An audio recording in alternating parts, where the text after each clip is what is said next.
Are you ready for some violence, ladies and gentlemen? I certainly hope so. All right, bringing you right here, NaNiwa versus Strelok.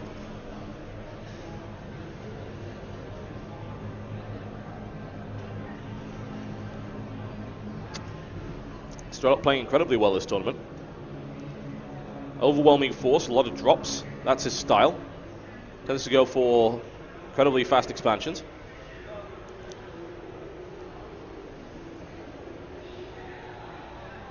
Very important debates going on in the chat right now, as you can see, over which color they will be using.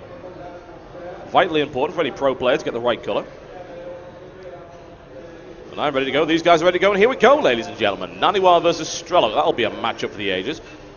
Love to see as to whether NaNiwa can deal with Strelok a little better than Tyler. Tyler admittedly did manage to take the first game. NaNiwa, on the other hand, easily one of the most, if not the most dominant Protoss in Europe at this point in time, and arguably one of the best foreigners. And here we go.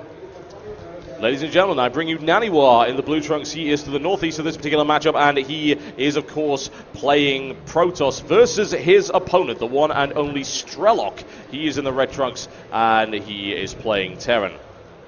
Strelok's been playing extremely well up to this point with very heavy drop play, a lot of harassment. He's big into multi-pronged attacks. I haven't seen any of his trademark tank play come out yet. Admittedly, he tends to reserve that for Terran versus Terran, as opposed to Terran versus Protoss. He likes to go for mass marine backed up by medevacs, and of course Vikings where necessary to deal with Colossi. He relies on mobility, he relies on harassment, and he relies on massed firepower in ranks. Which, to be fair, is how the Terran really should be played anyway. If you're not making Marines, you're probably doing it wrong. NaNiwa, on the other hand, relies on destroying freaking everything. He's an incredibly efficient player with amazing build orders, great timings, and he plays incredibly cool-headed. He's been very dominant in recent tournaments, as you have no doubt heard, only losing out in the TSL3 to the one and only Thorzane. And that was close. Thorzane also at this tournament. I believe we have a cast scheduled for him on day 2. Gateway on the way up right now for NaNiwa, and the first assimilator coming in there as well. We'll see whether or not Strelok decides to expand. I think he might. And my basis for that being that it is crevasse, so expanding at the back on a zero gas approach is not impossible. That and the fact that he's already on 15 supply, so gas here would be late. There you can see the mineral count going up high. He will expand. The question is, will he expand to the back, or will he take a risky expansion at the front? I would probably say the back, honestly.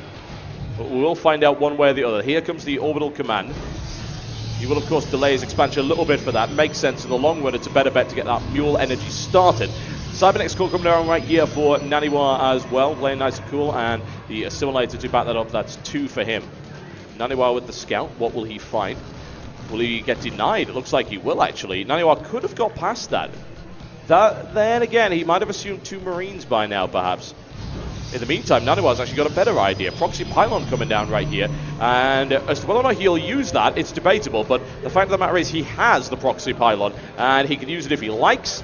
And if he doesn't want to, then at least he's got something that will provide some useful scouting information. Now, of course, he can't do any kind of warping just yet, and he's not chrono boosting that cybernetics core either, so I can't really see him doing too much with that proxy pylon yet, unless he's going for proxy Stargate, which is a very real possibility. Ding dong, my ability to see 1.5 seconds into the future comes into play once again, and the Stargate coming down for NaNiwa. It's a risky place to put it, but it's very potent if he's able to pull it off. And Strelok currently is playing a very defensive style. His drops don't come into play until much later. And that means, of course, that this area right here will be absolutely destroyed. NaNiwa is unaware of that fast expansion, but he's got to think that his opponent's going to do that. He knows Strelok's style. He knows the kind of thing that Strelok likes to do, especially on a map like this. Otherwise, NaNiwa has absolutely no information of any description, which is interesting. I'm kind of surprised he didn't decide to go in with the probe and maybe rush that line. Of course, he can't do it now with the bunker up. Strelok actually denying expansion right there with an engineering bay going down. I have to wonder what that was actually doing. And that's why he was saving the chrono boost, ladies and gentlemen, for that. So no 4-gate play from him. It is a proxy Stargate. It's not been scouted yet. It's a very early proxy Stargate rush. And those Void Rays are going to do immense damage to Strelok, who is currently unaware of what awaits.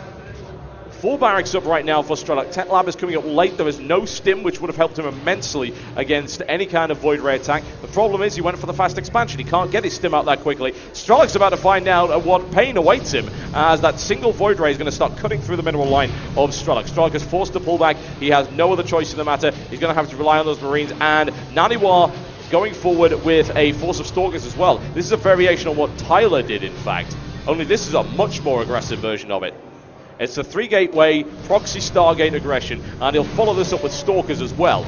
Bunker denied almost immediately, and NaNiwa then able to make use of that as the Stalkers bypass the line, and the Orbital Command taking a hammering right here at the hands of NaNiwa's proxy Void Ray play. This is going to be really difficult to deal with right now. Strelok inexplicably moving everything. Not really sure why. He's actually, I think he must have done that. That must have been a hotkey mistake. He actually pulled his main orbital command off for no reason, and that's really not going to help at all. NaNiwa, unfortunately for Strelok, is in a really great position right now, and unless Strelok can hold out until that stim count gets there, he's going to be in real trouble.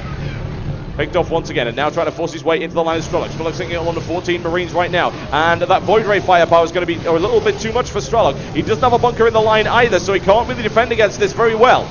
Trying everything he can, he pulls all of his SCVs off the line right here. A third Void Ray comes in, nails down those Marines very nicely. NaNiwa hasn't lost a single Void Ray. GG, ladies and gentlemen.